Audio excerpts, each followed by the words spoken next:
Yes.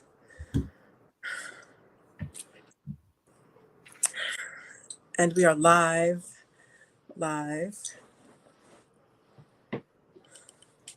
for our special edition of Tuesday Talk. My mom texted me and she was like, I really enjoyed your Tuesday Talk yesterday. Are you going live today? I said, yes. And I gave her the time. And she said, well, the flash comes on at 8 o'clock, so I'm going to be out at 8. And I was like, all right, Mom. My mom, who taught middle school English for 28 years, Oh, wow. said, I'm going to be out. I'm like, all right, Mom. I thought that was so cute. Mm-hmm. So anyway, tonight's going to be a great episode. We need to have these conversations. Definitely. I mean, at its core, it's a conversation about the truth. It is, and it's a truth people don't want to hear. Well, right. Some people don't want to hear. A lot of our people want to hear it. That's right. So, good evening, June Cleaver. So come on in, guests. Come on in. We have a great, she said 30 years. Sorry, Mom. She has. We have a great show for you all tonight. A great show. In the comments, drop in the comments where you are coming in from. That's right, where you are in the world. Let me know where you are. I see my mom is on. Hi, Mom. My moots, my offsets, my newts. D. Weber, 9 Ether is on. Anke Ma'at. We have Shenka, who is a member of the Shrine of Ma'at. Connecticut is in the house. CT. We've got Dallas, Texas in the house. Big Man 29. It's from Los Angeles. Big Man, are you a Lakers fan? Because I'm a Lakers fan to the core. In Connecticut on the radio station, one of the taglines is big man, baby. So that's what I think of when I see Big Man. Come on in, you guys. We have a really powerful show tonight. Come on in. Tell me where you're from. We've got Dr. Chike Akua in the house again. Dr. Akua, when were you on last time? Was it last season? Yes, it was on last year. Mm-hmm. It was last year. Okay, so Big Man is a Lakers fan. That's what I'm talking about. See, good people like to show up. So I do. Oh, we see Baltimore, Tanaya, Tamika, Keshut Sao. Welcome from Baltimore. Welcome. Tonight we have Dr. Chike Akua, who is back on Tuesday Talk. Tonight we're going to be talking about the issue of race, the issue of enslavement, the issue, the fact, let me say it again, the fact of enslavement, the fact of who built the foundation of this country, of the United States, who generated the wealth, why these Western nations are so powerful and so rich. And we all know that it's off of the backs of the enslaved Africans in those respective, in the countries that were colonized by said European power. Now, this show, Tuesday Talk, and the internet in general has a worldwide reach, and we all recognize that. But tonight we're going to focus on the United States. We're going to focus on America and the enslaved Africans who built this country. The descendants of those enslaved Africans are foundational Black American. I'm foundational Black American. All 4 of my grandparents come from this country. Okay, we're enslaved in this country. The descendants were enslaved here.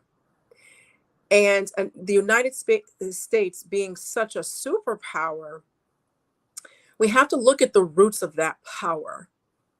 We have to look at the roots of that wealth, because that power and wealth and the lack thereof and marginalization and those with resources and those without resources is the continuation of how wealth and power was distributed. Okay. Now, it's the year 2023, and the form of Africanism, African spirituality, Christianity, education, the role of women, the role of men, incarceration, education, nutrition, skills that we learn, trades that we learn, marriage, the role of children. All of these things have changed over time or have a certain manifestation, but has the power structure really changed? Has the access to wealth and money really changed? Mm. Has opportunity changed significantly? These are questions that can be answered by first understanding the root of power and structure and money in this country and where it comes from. And so, although we may not be talking specifically about those elements of power, those elements of distribution, we are going to be talking about the history of it, where it came from, how it's rendered, and if we can talk about it, if we're allowed to even talk about the truth. Now, again, like I said, I'm foundational Black American, all for grandparents. But I'm going to tell you this, you'd be hard pressed to find a Bob Marley song that I don't know by heart. Because my parents were Pan-Africanists. And the truth that came out of Bob Marley's mouth is something that all diasporan Africans need to know. And one of the lines that he said was, "Tell the children the truth." And I heard that song just growing up. Heard Gil Scott Heron, Earth, Wind, and Fire, all of that. Okay. So tonight we're going to be discussing the truth and who wants to tell it, how there is an attempt to tell it, and who doesn't want us telling the truth. So with all of that being said, I'd like to welcome Dr. Chike Akua. Dr. Akua, welcome back to this special edition of Tuesday Talk. How you doing? I'm doing well. It's good to be back here with you and looking forward to getting into this topic. Okay, great. So before we jump into the topic, let's let people know who Dr. Akua is. Can you give us a little bit of your background on your upbringing and your formal education? Sure. I was born and raised in Toledo, Ohio, and I am the last of 5 children, which gave me an interesting perspective on the world because my older sister and brothers took very good care of me and insisted that there were certain things that I knew. I went to Hampton University, one of our great HBCUs, for undergrad. I did my master's degree at Clark Atlanta University and my doctorate at Georgia State University. In the process of my education outside of college and graduate school is as significant as my education inside the academy. I came along in undergrad at a really pivotal moment in the midst of the African-centered education movement. So I was deeply influenced by the research and scholarship and practice of Dr. Asa Hilliard, and later on actually had an opportunity to be initiated by him into the Jegna Collective, which was an African educators think tank. I'm also an intellectual child of Nana Dr. Joyce King, who is the Benjamin E. Mays Chair of Education and Policy at Georgia State University. So these are my Jegna, these are my master teachers, these are my Seba who led me and have given me sure guidance on this journey. Also deeply rooted in the work of Nana Dr. John Henrik Clark, Ivan Van Sertima, Tony Browder, Malefi Asante, and many of the African-centered scholars whose voices have provided clarity for our situation here in America and around the world. That's right. So that's a little bit about my background. In terms of my profession, I am a teacher transformation specialist and a leadership strategist to urban schools, nationally and internationally, and colleges and universities. And I'm an assistant professor of educational leadership at Clark Atlanta University. Okay, thank you for that. So we have a guest here who definitely knows about education and the impact of education. So we're going to jump into the 1619 project, I'm going to give you a general overview of it, and then we're going to get into the details. Okay, for those of you who might not know. The 1619 Project is a long-form journalism endeavor developed by Nicole Hannah-Jones, writers from the New York Times and the New York Times Magazine, which aims to reframe the country's history by placing the consequences of slavery and the contributions of foundational Black Americans at the very center of the United States national narrative. The first publication from the project was in the New York Times Magazine of August 2019 to commemorate the 400th anniversary of the arrival of the first enslaved Africans in the English colony of Virginia. These were also the first Africans in mainland British America, though Africans had been in other parts of North America since the 1500s and before, because we traveled this world before anyone else, period. The project also developed an educational curriculum supported by the Pulitzer Center, later accompanied by a broadcast article, live events, and a podcast. Historians, journalists, and commentators have described the 1619 Project as a revisionist historiographical work that takes a negative view of traditionally reverenced events and people in American history, including the patriots in the American Revolution, the founding fathers, along with later figures such as Abraham Lincoln and the Union during the Civil War. On May 4th, 2020, the Pulitzer Prize Board announced that they were awarding the 2020 Pulitzer Prize for Commentary to project creator Nicole Hannah-Jones for her introductory essay. So that is a brief general overview of the 1619 Project. So, Dr. Akua, when you first heard of how did you first hear of the 1619 Project, and what was your first impression of it? I first heard about it in the news, and I do want to say, as a disclaimer, I'm still in the process of reviewing the book. So I have not completed that review yet, but I can speak on what I have seen of it so far, as well as the backlash against it. Okay, I heard about it through the news and through newspaper articles and commentaries and video commentaries and so forth, and found that it was refreshing to a lot of us, and then it was it was terribly troubling to those who were against it. And one of the reasons that it was terribly troubling to those that were against it is because the 1619 Project attempts to reframe the national narrative. And anytime you attempt to reframe the narrative of white triumphalism, then that's going to cause some serious problems with those who are patriotic to that notion, that want to elevate and celebrate their ancestors who literally committed genocide against our ancestors. And so those who are the descendants of those that were killed and maimed and murdered and so forth, part of the whole purpose and project of miseducating us is to make us valorize their heroes as if they're our own. That's But right. Black people and other people are waking up and realizing that these are not our heroes. We will not celebrate them. And not only that, we're going to tell you the truth about them and really start, coming against that.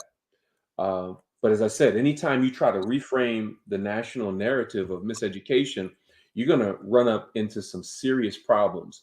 All of our scholars that have done that and have faced that.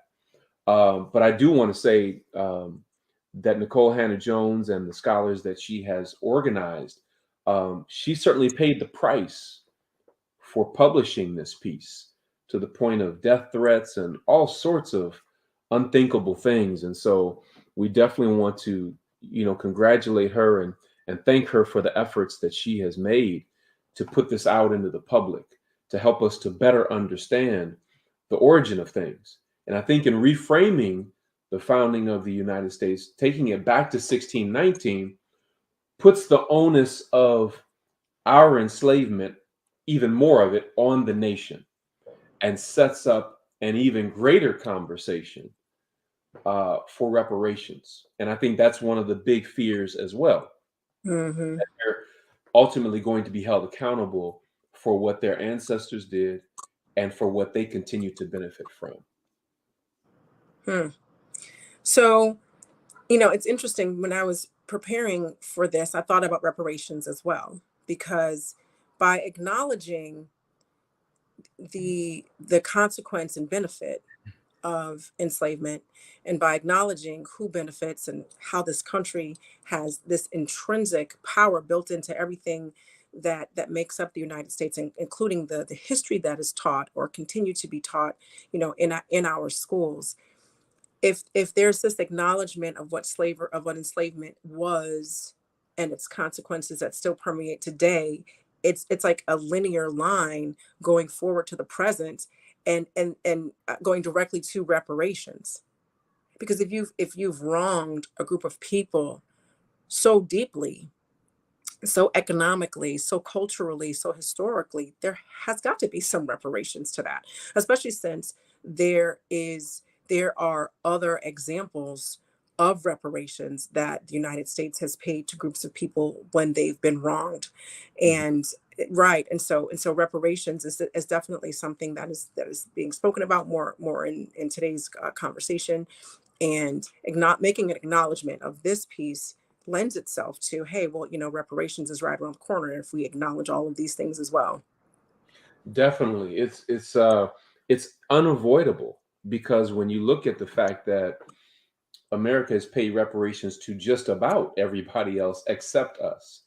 And I think one of the reasons it hasn't come to us yet, because I believe it will, but one of the reasons it hasn't come to us yet is because the the bill will be so astronomical that they're wholly unprepared uh, to allow that to happen. But it needs to happen, and I believe it's going to happen one way or the other. And we have to continue pushing for it until it does. So I'm going to go on this reparations path for just a second. And this is just your opinion. This isn't, guys, this isn't rooted in anything else. I'm just kind of curious what Dr. Akua thinks. When do you think that the United States will get to the point where they give us reparations? Hmm. I believe that that could take place in the next 5 to 10 years. You think so? But it's not whether we will receive reparations, it's what kind of reparations we will receive. I'll Mm. never forget, probably about 20 years ago, a sister by the name of Dr. Rosie Milligan, I think she was based in LA. She said if they were wise, they would give us reparations now while we were not in our right minds. Yep. Because we would turn it right back over to them. If we got it on a Friday, they'd have it back in their hands, the majority of it, Saturday morning. Um, but I think it could happen in the next 5 to 10 years.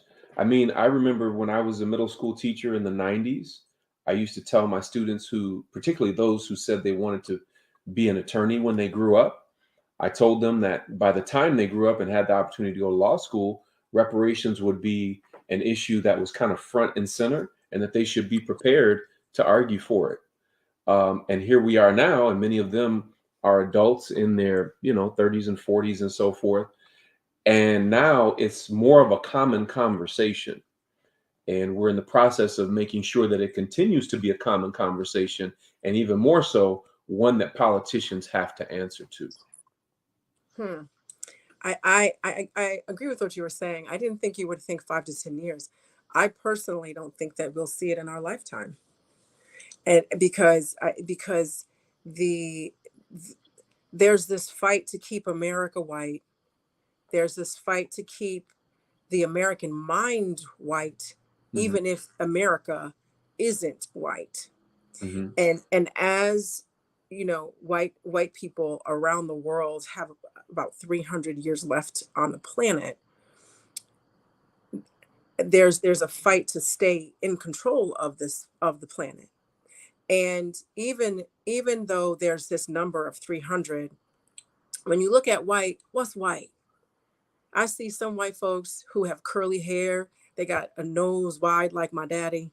They Hmm. might have pale skin, but they don't look like William and Kate. They wanted white folks to look like them. Mm-hmm. Your average white American, even if they don't have, more African features, they don't have those British features, you know. Mm-hmm. I don't know if I discussed it here on this show, but America really makes all the ethnic groups just mutts. Like, you've got different Asians, Koreans, Chinese, Japanese, they're all mixed, and you just have like general Asian face. Then you have white folks, British, Irish, Italian, Russian, and then you just have general white, a white person's features and stuff like that. Same thing with black people, different countries in Africa, the islands, black Americans, and we just kind of look like me, right? So I just think that even with white folks that are here, it's this blend. And then you've got more interracial couples, and now the babies look beige. So even as they have these 300 years, what is white going to look over these next 300 years? I just don't think that there's going to be this group of people who are going to say, okay, we were wrong, and this is what we owe them. One of the reasons is because the monstrosities that happened against African people were just sheer evil. Whipping the skin off of someone's back, performing medical procedures without anesthesia. I mean, who does that? You Mm-hmm. can't even do that to a dog without going to jail for that. Throwing babies to alligators. These are things that are provable. Lynching people, raping people in the town square, just vicious, Right. evil stuff. So and I don't think the country is 5 to 10 years away from admitting that, Mm-hmm. because Well, if you consider back probably around 1850, mhm, 1855, um, if you talk to most black folk back then, they probably wouldn't have thought that just a few years later the Civil War would be fought and we would receive our physical emancipation. If you talk mhm, to black folks in 1950, uh, many of them probably wouldn't have imagined that 4 years later that schools would have been that the 1954 Brown versus Board of Education mhm, decision would have been released, supposedly for the desegregation of schools or the integration of schools. Whether you agree with that or not, most people mhm, wouldn't have thought that it would have occurred at that time. If you talk to many of our elders, when former President Obama was elected, they didn't think that they would ever see a day in their lifetime when a black man would be elected president. mhm. While I can see why you would think that it would take much longer, um, I'm still pushing for 5 to 10 years, and Yeah. and and um, that's why I think we have to continue this conversation, and Mhm. at some point, not maybe in this conversation, but get into the particulars of what that will look like in different areas. What will reparations look like in housing? What will reparations look like in education? What will it look like in healthcare? And be very, very specific, Right, particular, because if you're going to push for something like that, there has to be a plan for the demand. In right, the absence right. of a plan for the demand, it's just talking, and it doesn't seem like it could happen. But there are people who are working on that plan, who have been working and are working on that plan. And like I said, holding elected officials accountable, making them, putting that on the platform that you have to speak to this issue and tell the public what you think about it. And that will that very issue may sway elections and so forth. So it's not up to them whether or not it happens. It's really up to us. Abraham Lincoln didn't free African people. African Speak on people it. freed themselves. We sure did.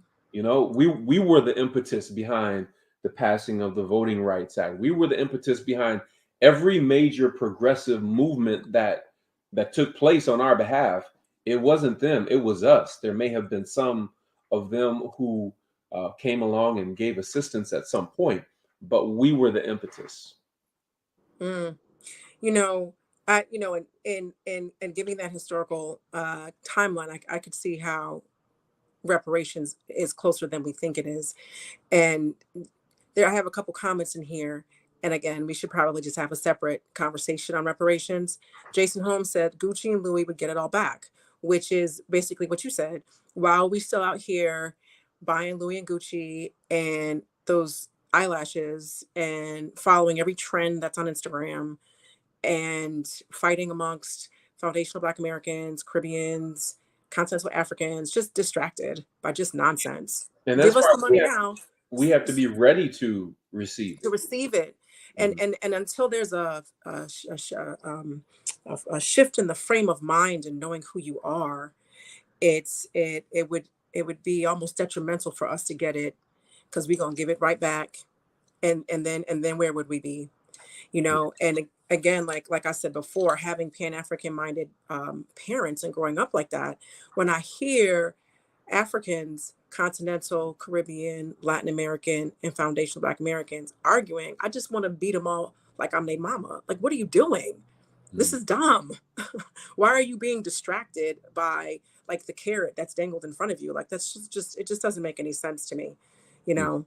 Um, I just want to read a couple more comments on reparations, and we're going to get right back on track with making sure we can control, you know, at the very least, what it is that we teach our own children in the Yeah. written form of curricula and writing. So, Bawana Haguziki said, "Are reparations just monetary?" I'm thinking slavery took away more than just the ability to produce wealth in America. How does that get repaired? And that's something that you said. You know, what does it look like in healthcare? What does it look like? You know, with reintroducing our spiritual religions. What does it look like in education, which is what we're talking about now? The 1619 project is kind of like education reparations in terms of being able to teach the truth, you know. The other comment by Sharon Brinkley was, some reparations are occurring now in a piecemeal way within the states. What do we collectively think reparations should look like? And Jason Holmes said, I think the first item of reparations should deal with mental health. So we definitely have a broader scope on reparations, as it's just not payment, because it's not like you broke into my house and stole $20 and I want my $20 back plus interest, and then nothing else was Mhm. broken, nothing else in the structure of living was Yeah. destroyed, or you know what I'm saying? Like, So you got to do more than give me back my $20. to give an example from what Jason Holmes said, and what the sister said before, Hmm. it definitely has to be more than monetary. But for example, when he mentioned mental health, Hmm. um, there would have to be appropriations for us to recover from over 400 years of intergenerational, multi-generational, unaddressed trauma. But That's right. in order for that to happen, you have to have funding allocations to train a new generation of Black therapists, counselors, and psychologists in African-centered and culturally relevant therapeutic modalities, because we're not going to get healed with white folks' psychology. That's what got us in this situation. Thank So, you. this is why it has to be so much more than monetary.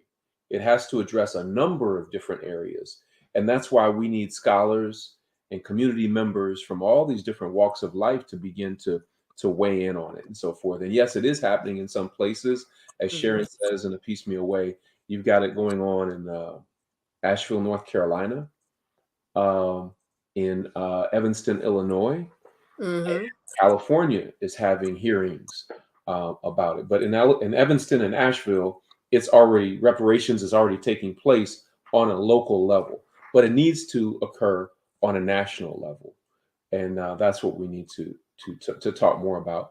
And I would definitely want to recommend that you speak with a brother by the name of Reginald Muhammad, who's written, along with Michael Muhammad, the National Reparations Declaration. He can go into so much more depth on the issue than I can. It has a powerful framework. Both of them Hmm. have a powerful framework for that. Mm. Mm. Interesting. Looks like another edition of Tuesday Talk is just reparations, what Definitely. it looks like and all of that stuff. And along with counselors and therapists, I'm gonna say teachers. You Yes, know, in the education realm, yeah, we don't just have a shortage of Black teachers. We need to raise up a new generation of teachers who have been taught in our tradition that's right. and in our methods to bring out the brilliance within our children, so that they know how to release the genius in Black children. That's a whole different type of preparation than what's available now in most of the schools of education that train pre-service teachers. So there has to be funding allocations for that. So this is why this is why I'm agreeing with the sister earlier. It will not just be monetary. It can't just be monetary, Hmm. because it wasn't just a monetary theft. Hmm. It was a theft of our minds, Right, right. bodies, and everything, history and everything else. Yes, yes, this is definitely something that we're going to continue to discuss.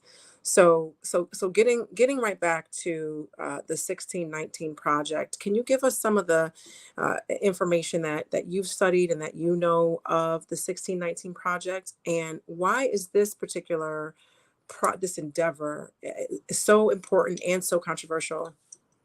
Well, again, kudos to Sister Nicole Hannah Jones, for organizing this and for having the moral courage to put it out into the public space, to Mhm. make people answer and be accountable to many of the things that she's sharing. When it first came out, my first thought was, um, our story doesn't begin in 1619, as you mentioned earlier. That's Uh, right. our story goes back thousands of years, whether you want to go back to the African continent, and for many of us, it started right here in America thousands of years ago. So when we read the work of, for example, Dr. David Imhotep in his book, "The First Americans Were Africans," where he gives specific archaeological proof that the African presence in America goes back at least 53,000 years. So it's very interesting when ignorant people, when talking about issues of race and culture and so forth, and somebody ignorant will say, "Well, why don't you go back to where you came from?" Well, I'm here. My people came from here, and some of my people came from Africa. So the question is, where will they go back to?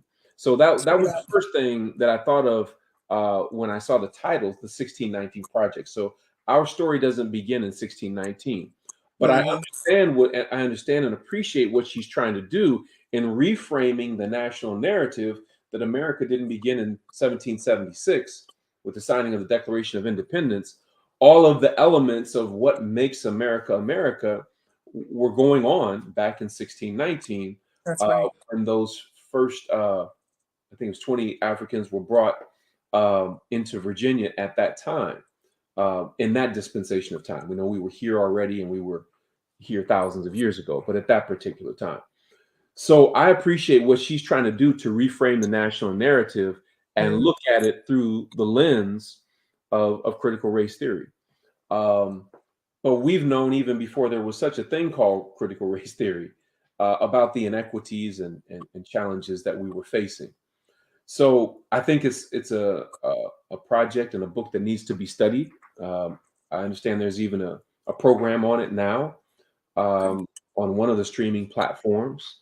So I think these are all conversations that we need to be engaging in, to begin to hold America accountable for its crimes against us and its crimes against humanity. That's right. That's right. That is absolutely right. Crimes against humanity. Mm. So thank you for that, and addressing that. Do you know exactly what the depth and breadth of what they're focusing on? You said it's on. I'm sorry. What was the platform that you said that they have the critical race theory on right now? There's a program called the 1619 Project. It's on one of the streaming platforms. I don't remember Oh, which okay. one, but I think it's Mhm. like a 6-part series. And Okay. so they're going through. I haven't seen that yet either. I Oh, heard okay. about it, and so that's something I'll be checking out as well. Okay, yeah. And and for everyone who's watching, we bring you guys stuff that is happening like live now. So sometimes we get it in progress just like you, and there's just some depth of insight as far as what is going on, and which is why we have people here. So, she was also given a Pulitzer Prize for it, which stirred up lots of controversy because the people who are against critical race theory, besides what we know what it is, they don't want to admit how savage they were to other human beings, that their ancestors were that savage. Because, in my experience, this is kind of a sidebar, but also yet inclusive of the response to the 1619 Project, is this: if Kareem Abdul Jabbar is your father, You're probably going to be tall because it's in your genes. You might be athletic because it's in your genes because he's your parent. If Mariah Carey is your mother, you probably can sing because it's genetics, it's in your genes, and Mariah Carey is your mother, right? So if your ancestors did evil, savage things to other human beings, what does that make you? Mm. And What does it say about how you're able to benefit from the wealth that was accrued from the doing of those evil things? exactly. And that's the second thing. Not only what does that make you, because you are genetically related to these people, you benefit from that savagery. Mm. So what does that make you? What does it make you? Your choice.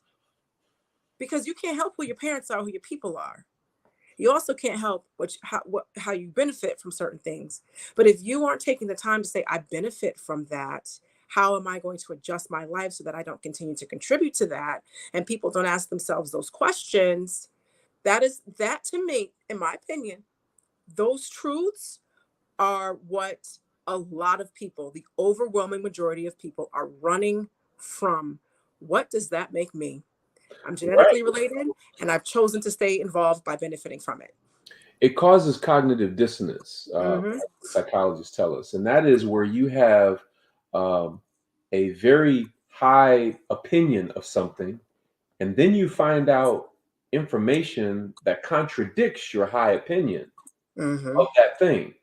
So a lot of white Americans have a very high opinion of America and hold it in high esteem and think America is the greatest place on earth. Mm-hmm. Uh, and then they find out some of the atrocities of what we and others have been through. And the understanding of what we and others have been through authentically has been obscured in many places. It's very difficult to find authentic and very revealing information about what we actually went through as a people. The daily physical abuse, the daily sexual abuse, Mm-hmm. psychological trauma that we went through, the family separation, the lynching, the castration, just unthinkable things. And so what happens is a lot of Americans are dealing um, with that cognitive dissonance. And one of the effects of cognitive dissonance is it causes you to still uphold that thing that you're holding in high esteem and defend it, even though you have this other contradictory information. But to those that are willing to look at the truths that are uncomfortable to look at, they're going to come to possibly a different set of opinions. And that is the fear that those in power have. But if enough people Mm-hmm. start getting this information, they're going to start changing their minds and seeing what we're talking about, and they're going to start to empathize and sympathize with what we're talking about. So they want to put a lid on this kind It's of information. Yep. So one of the things that we know is that lack of knowledge, Black ignorance has been weaponized against us from the time that we first got here. Mm-hmm. Information suppression and education suppression was a part of the project of making a slave and maintaining a slave. Mm-hmm. That project is still very much in place right now. You know, I growing up, I went to a really good public school from fourth through fifth grade. I'm sorry, first through fifth grade. In the fourth and the fifth grade, I was in gifted and talented. In the sixth through 12th grade, I was at private school in Connecticut. So I definitely got and then I went to Spelman. So I definitely got a great education. A few years ago, I taught in a prison pipeline school in Connecticut. And to see how systematically and systemically meaning happens in these institutions. It is a part of the institution, right? And systematically means on a day by day basis, this is the system that's in place and that's in the structure and this particular place to maintain whatever it is that's going on. And class after class, these teachers wasted their students' time. And a couple of teachers that I saw that were really trying to give them some good education were hounded and harassed by some of the powers that be in the school. I was a substitute teacher at that school. I was one of the teachers that gave those kids what I got. Why would I water it down? Because they're Black, because they're Black Hispanics and African immigrants. Why would I downgrade that? Why would I, I heard these teachers talk about them, their families, their home, just all kind of, and then you turn around and teach them. And so long story short, I personally did not receive systemic bad education. It was colonized education. I mean, we can say that because that's the truth. And I just remember being in some of my history classes, being like, and saying like, that's not true. Because I had my parents, I had my mother, and I had my father, and I had my upbringing, and I knew certain things, weren't true, which was part of my angst, which is one of the reasons why I went to an HBCU, because I was sick of all of the angst, So, but to continue to have, but the continuation of the misinformation and the lack of information is not something separate from how enslaved Africans were treated as it pertained to education. See, people have to understand that this isn't like some random thing that just like dropped out of the sky. Oh my God, the schools are bad. Are you kidding me? Mm-hmm. That is not what is going on. If you look back, you can see the history of the education. It's all colonized. It's all whitewashed. We ain't even talking about that. We're not even talking about that. Right now, what I'm talking about are fundamentals that were taught, like fundamentals in math, fundamentals in reading and phonics and essay writing, learning trades, really being able to think and critically and analytically. That's been taken out of schools. That has been systemically and systematically taken out of schools, where you have Black kids and you have Black people immigrant Black people from all over the world. They haven't taken it out of the prep schools, though. They haven't taken it out of the private schools. I have friends who have kids in private school. I have some friends who are like, yo, Sai, I want my kids to go to your prep school. You know people there? Yes, I do. Called them up, wrote recommendations. They got in. Why? Because there is no prison to pipeline agenda at these prep schools. Why? Because the rich and white kids go there. And smart middle-class kids like me who got in because I'm smart. Let me go back to something you said earlier when you used the term school to prison pipeline. Mm-hmm. We're trying to help people to reframe that language to say preschool to prison pipeline, because there's data that shows that it is preschool, that as young as 3 years old in preschool, our Black boys are being targeted. Okay. So a couple of the people who brought this to light were Zakiya Sankara Jabbar and her husband, Hashim Jabbar, when they noticed that their son was being targeted in preschool.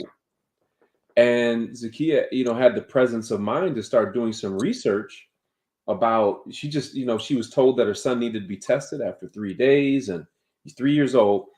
And so when she started doing research, she began to see that there was more to this than met the eye. She came across Jawanza Kunjufu's work on countering the conspiracy to destroy Black boys, and later found out that in the state of Ohio, where she was at that time, that I think it was almost 100% of the students who had been suspended in preschool were Black boys. How are you suspending somebody in preschool? So they helped to found Racial Justice Now, which influenced policy for them to change the law in Ohio that you cannot suspend a preschool child. So you asked the right question. How do you suspend a child who's in preschool, right? And so there's a lot behind this. So it is, in fact, the preschool to prison pipeline. And I just finished writing and releasing a special report for the Wayfinder Foundation, and it's called Dismantling the Pre-School to Prison Pipeline Through Black Literacy and Education for Transformation. And what I've done is I put that in the chat box.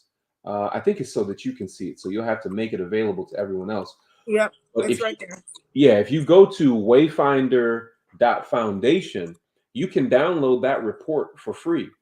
It's no charge, but it's very revealing when you see the history of how the prison industrial complex was brought into being on our backs, how it how it completely decimated our families and communities as they were building wealth for themselves. Thank you so Mhm. much, Yoga Girl Sai.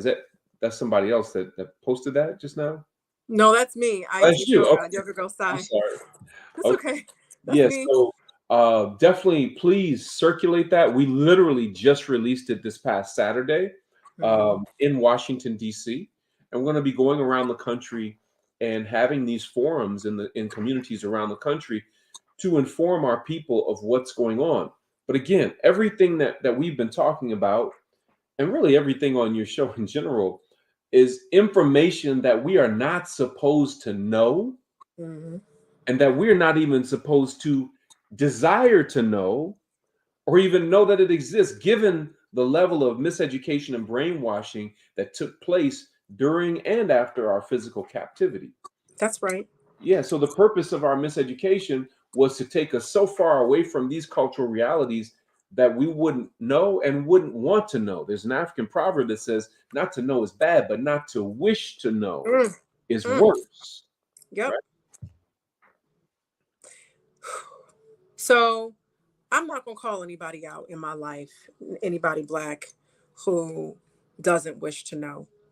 When I was younger, I don't know if y'all know, but I have some Sekhmet energy. And for those of you who know the story of Oshun, I have Oshun energy. But if you really know both stories, you'll know I'm saying the same thing. I'm going to just drop that nugget and you can go do your own research. Okay.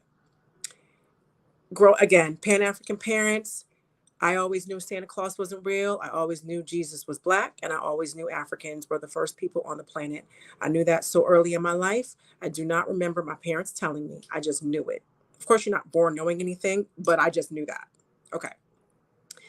My mom was very matter of fact. She was like Claire Huxtable. I always use her as an example in describing how my mother, comports herself and how she raised me. All right. So when you see something that doesn't make sense and you do your own research, then you find the facts. Mhm. So these are the facts, right? So these are the facts. And for a long time I didn't understand why Black people would say certain things, do certain things, behave certain ways, look for acceptance with groups of people that don't want to be with them, that don't want them there. Or the only way that you could have a whole lot of white friends or be in white spaces is if you allowed them to mistreat you and say whatever they wanted to say, call you the N-word whenever. That wasn't me. I was like, that's not happening with me. As a matter of fact, the first semester I was at my prep school, this guy called me the N word. And I asked my mother the equivalent of the N word for his white ethnicity. And she told me, and I was ready for him because I had told the art teacher she didn't do anything. I told the middle school headmaster he didn't do anything. That's when I asked my mama. She told me. And the next day in art class, we were sitting on our benches and I looked him straight in the face because I was ready for him because I ain't scared. He called me the N word. I gave him his respective European N word equivalent. And I said it loudly enough so all the white kids in the class knew I got one waiting for you too. This was like the first week of class. Mhm. And I went through that school for 7 years and I never had anybody get in my face on some nonsense because they knew I got something waiting for you. I Mhm. was friendly. I had friends. I was a varsity athlete, all of that. But you're not going to play me. Right, right. Now, over the course of my life, not just at school, over the course of my life, I have seen Black people so weak, needing white approval. And I did not understand why. It took me to be an adult, to initiate in the shrine of Ma'at, to become a priestess, to have Anika and Jabari, and mainly Anika, check me when I wasn't doing what I was supposed to be doing as a priestess. Some people want to be priests and priestesses. They don't understand you're going to get checked. It's going to be humbling, Mhm. humbling. All right. And so, but I respect both of them. I know their process. I knew them before I was even initiated, and they live the life they say they do. Right. Mhm. So, because I'm listening to them, I started to understand why people do the things they do. And in effect, I'm doing the same thing as those Black people who need white approval. I'm going to explain why. When you look at the savagery, when you look at it, people respond in the way that works for them. And some people are like, I'm gonna just go over on their side and be nice, and maybe they'll be nice to me. I'm gonna tolerate what they say and do, and I'm just gonna find common ground, and we only talk about certain topics or don't go so deep, and then boom, I can live a good life, right? I can have a whole bunch of friends, we can go to the bars and kick it. That's how that person can handle it. Then there's people like me. I ain't having it. I'm gonna call you what you calling me. I'm gonna tell you the truth, or we just ain't gonna be friends. And that's how I feel comfortable, excuse me, dealing with it. And so it taught me some compassion for people who really don't have the strength and who have cognitive dissonance against the facts.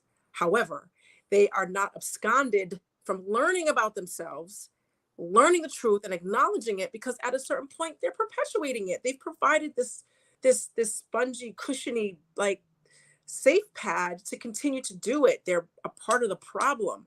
So I say all that to say this. For those people who, you have family members you love, you have friends you love, you meet people on the street, you see people minding their own business coupled up in a way that you question, have some compassion for them, because all of this is very difficult to really kind of wrap your mind around, that human beings do this on a regular basis. And for our lifetime, we're most likely going to continue to see this happen as all of these, it's like the scab has been ripped off and the blood is gushing up. Mm-hmm. You know, and we're gonna keep ripping these scabs off. They're gonna keep trying to put them, and we just gonna keep ripping them up. And that's what we're dealing with in this time. Now, again, I was raised by parents who spoke truthfully to me. I'm speaking truthfully to you. If this is landing a little hard, then just brace yourself and accept the fact that it's real. But I really think that we should have some compassion. We're not absconding their responsibility, but just understand it from a different perspective, that everybody's doing the best they can living in these really crazy times. Just kind of wanted to say that a little bit. Sure. I think it's important that we understand that a big part of our work is not seeking other people's acceptance. I know that's right. That's That right. is so very important for us to understand that. What we need to do is seek acceptance amongst ourselves and be clear about what our narrative is. That's right. If we are in communication with those outside of our community, it is incumbent upon us to show up as who we are, being who we are, with power and strength, and make other people adjust to our presence rather than us constantly having to adjust to their perspectives and their presence. But yes, you're right. There are so many who have been miseducated with injected oppression, so much so that they seek that acceptance from others. And if they can somehow convince white folks that white folk are in fact racist, or that something is in fact unjust, that they've won a battle of some sort. But the reality is, we have to understand who we are, and as I said, show up in our presence and in our power. That's And I right. think we would be surprised at how things begin to shift when Mm-hmm. we do that without us seeking somebody else's acceptance. But in order for that to happen, we have to be properly educated and socialized in the best of our own traditions, and not wait or expect for others to do that for us. Because even the most well-meaning among them cannot do for us what we must do for ourselves. That's right. I gotta speak on this. I gotta speak on this. We are the ones who are going to save us. Let me go back one other further step. What are you fighting for? You fighting for white folks to accept you? Then you ain't helping it. You need to go. I love you. I have compassion for you, but beat it, because you're a part of the problem. I'm fighting for Black liberation. What else is there to fight for? But in the absence of this kind of conversation and the right knowledge, most people don't even know that they are seeking white acceptance. Well, you know what? Let me jump in and say this, Dr. Kua. In 2023, if people, and I feel like Brother Ray Higgins right now, if people don't know, it's because they don't want to know. There are people who have created these cocoons where they purposely are not getting this information. They are dedicated to ignorance. That is something that I've heard Dr. Ray Hagan say. They Mhm. are dedicated to ignorance. And Right, so, right, you right. know what I'm saying? So it's like, let's say you have to learn Russian. You have 6 months to learn as much Russian as you can. But I take no Russian lessons. I say, well, I just don't know Russian. It's like, but did you even try? No. Well, that's why you don't know. So there are people who are dedicated to ignorance. And so the more, and I hear what you're saying. Sometimes you don't know what needs to happen, but over time, as you just acknowledge the truth, and I think that is part of it is because you have to accept the fact that you're going to lose friends. People might ostracize you, or you might get labels, but all of that is wrapped up into needing acceptance from people who require that you belittle yourselves in order to be around them, Mhm. I you would know. too, and Dr. Ray is a friend. Love a lot of the work that he's done. Uh-huh. Say as a teacher, I feel the responsibility to teach and tell the truth wherever possible. The responsibility, that's my responsibility. The Hmm. responsibility of those who hear it is whether or not they will accept it. In the same way that some people will click on this and view this recording at some point, and they can choose whether to accept it or not. But That's it's my right. duty as a teacher to share it, even though some people have a commitment to ignorance. But at Yep. one time in my life, I was committed to ignorance, but I'm so thankful that there were those that would not allow me to maintain that commitment to ignorance by continuing to share with me knowledge of self to the point where I had to renegotiate that commitment to ignorance.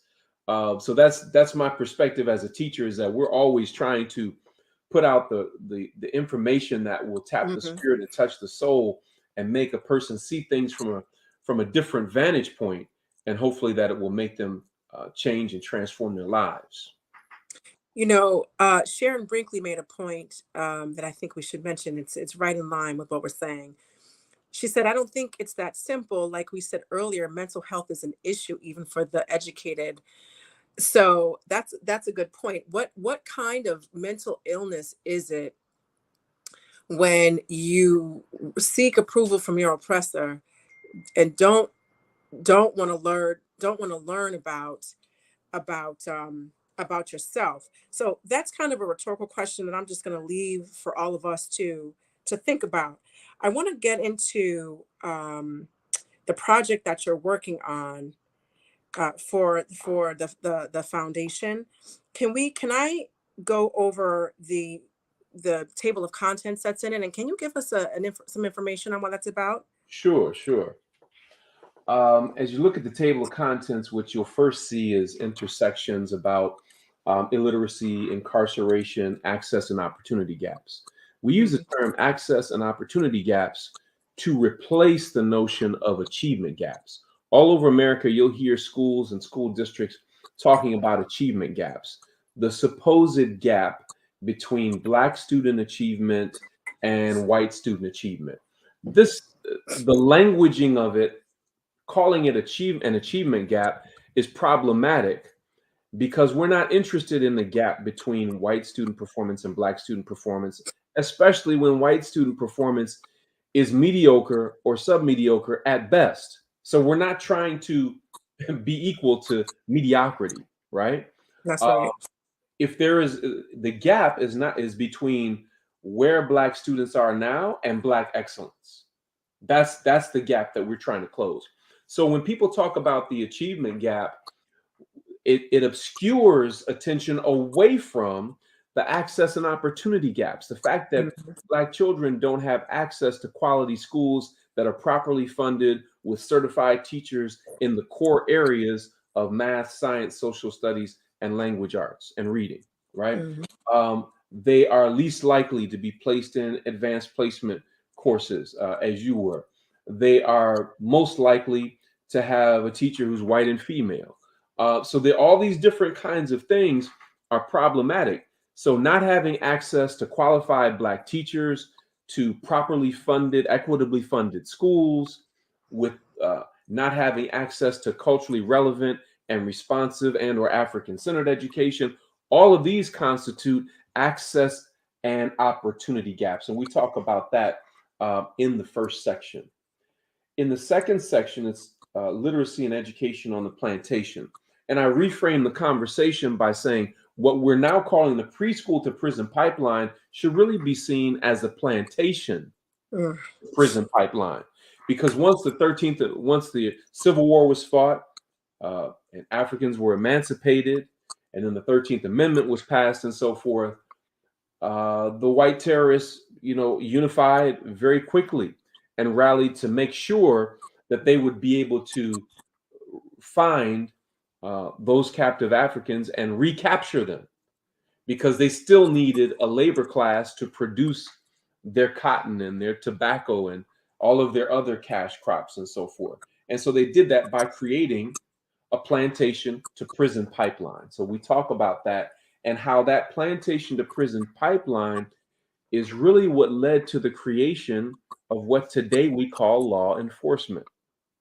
So we actually we have pictures of the badges of law enforcement back in the 1800s that started as slave patrols, those who would go and find runaway Africans, and then later they would pass vagrancy laws that if you were just standing around, this is after emancipation, and you could not tell them what plantation you were working on or what white man you were working for, then you could get snatched up. Men, women, and children. There were children who were captured and placed into this system, which went on all the way up to 1940. Upwards of 800,000 Black people who were trapped in this system. Okay. So imagine the trauma of a mother or a father finding out that their child had been captured, never to be heard from again, and placed in this system. Imagine the trauma of a child finding out that their mother or father had been captured and placed in that system, never to be heard from again. So this is why I say we're dealing with multi-generational, intergenerational, unaddressed trauma. We talk about the plantation to prison pipeline, Black literacy, and how Black illiteracy and ignorance was weaponized against us and is still being weaponized against us. We talk about the funding disparities and how those disparities, what monies go to predominantly Black schools. Our public schools today are more segregated than they were back when the 1954 Brown versus Board of Education decision was made. So, and because they're segregated in that way, it's easier to channel a lack of funding into those spaces. I'm not arguing that our schools should be completely integrated. I'm not, and one of the challenges was our children were bussed out of schools where they were loved and nurtured by Black teachers and leaders. That's right. They were bused to white schools where they were terrorized daily. And so we're saying that you shouldn't have bused Black children. You should have bused equitable amounts of money into the Black community. So there are a number of things we talk about that. We talk about an example of when there was competent, strong Black leadership advocating for African-centered education in public schools and making it happen, outperforming the state. That leadership and those systems were systematically dismantled. And so we use Detroit Public Schools as a case study to demonstrate that, and how that system was completely dismantled. And it was over a bond initiative that was over $1 billion in the hands of Black leaders in Detroit. And when white folk at the state level saw that money, the state immediately swooped in, took over the schools, and dismissed the current school board and put another board in place of their people to control that money under the guise that they were trying to improve the schools. But the schools were already doing well and outperforming the state average. So there's a lot of different things at play, a lot of moving parts that our people are not aware of, that when you see how this preschool to prison pipeline has been constructed and how it's daily in effect, how the funding inequities are going on, and the cultural identity theft is happening to our children every day, the more that we know about this, then there's the more that we can do something about it. So I cannot impress upon people enough to please check out this report and circulate it as widely as possible. And we may be coming to your city or your community very soon to have one of these forums to discuss it. Awesome. Thank you so much, Dr. Akua. And when you have those forums across the country, please just let me know. I want to thank you for coming on to Tuesday Talk and having this very lively conversation, which brought up more questions, which is also something that we need to consider and take a look at. And it also lets us know that we had a good conversation when we have other questions. So I have in the chat, Dr. Akua Zell. We don't, and I have my Cash App as well. We don't do it for money, but we need money to do it. And we would appreciate any donations. I'm also going to update the flyer so that you can see, so that you can know where to go to the foundation, where you can download this guide, and also his Zelle. So thank you so much. Really, Dr. Akua, it's always great to have you here. And thank you so much to everyone who shows up for Tuesday Talk, even when it's on a Wednesday. I really do appreciate it. And I will see you next Tuesday. Mwah. Shema Ma'at. Peace and blessings, Hotep.